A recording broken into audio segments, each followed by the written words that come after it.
بڑی دعائیں اور بڑی خواہشات بہت انتظار کے بعد قبول ہوتی ہیں، کیونکہ اللہ وہ دعا سننے کے بعد سب دیکھتا ہے کہ جو چیز تم مانگ رہے ہو اسے پانے کے لیے کتنی کوشش کرتے ہو، کتنی محنت کرتے ہو، کتنی لگن ہے تم میں۔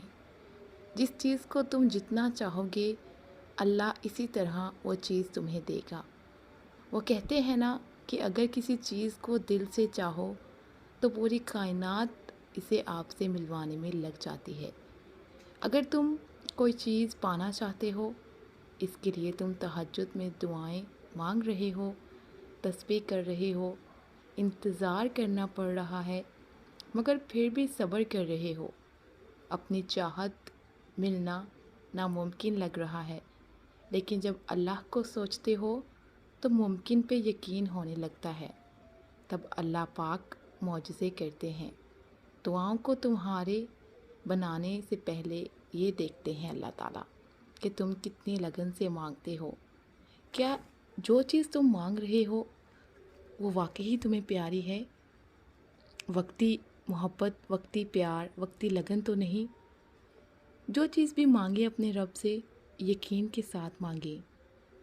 بہت ساری باتیں ہیں انسان کے دماغ میں آ جاتی ہیں جب اس کی خواہشات پوری نہیں ہوتی، جب اس کی پسندیدہ چیزیں نہیں ملتی، تو وہ یہی سوچتا ہے کہ اب مجھے کچھ نہیں مل سکتا، یہ ناممکن تھا اور یہ ناممکن ہی رہے گا، میں چاہے جتنی دعائیں مانگ لوں۔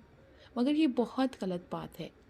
جب آپ لوگ یقین کرتے ہو نا، تو مجھے بہت یقین ہے جو شخص یقین کرے گا اس کے یقین کا پھل ضرور ملے گا۔ کیا پتہ سب سے بہترین پھل آپ کو ملنا ہو جس کے لیے آپ کو انتظار کرنا پڑ رہا ہے۔ اچھی چیز کے لیے، اچھی مقدر کے لیے، اچھے نصیبوں کے لیے انتظار کرنا پڑتا ہے، لیکن اپنی لگن، اپنی چاہت مسلسل رکھنی پڑتی ہے۔ کچھ بھی مانگے تو مسلسل مانگتے رہیں۔ مانگے تو ساتھ میں یہ بھی مانگے کہ میرے رب میرے لیے سکون والی چیز دینا، بہترین دینا جس سے میں خوش ہو سکوں۔ اب دیکھا جائے تو کچھ بھی ناممکن نہیں ہوتا، دعائیں مقدر بدلا کرتی ہیں۔ تو آپ لوگ بھی دعا کیا کریں، دعائیں کروایا کریں اور دل سے مانگا کریں اس چیز کو جو آپ کو سب سے زیادہ اچھی لگتی ہے۔ دعائیں 7 آسمانوں تک جاتی ہیں، تہجد میں مانگی گئی دعا رد نہیں ہوتی۔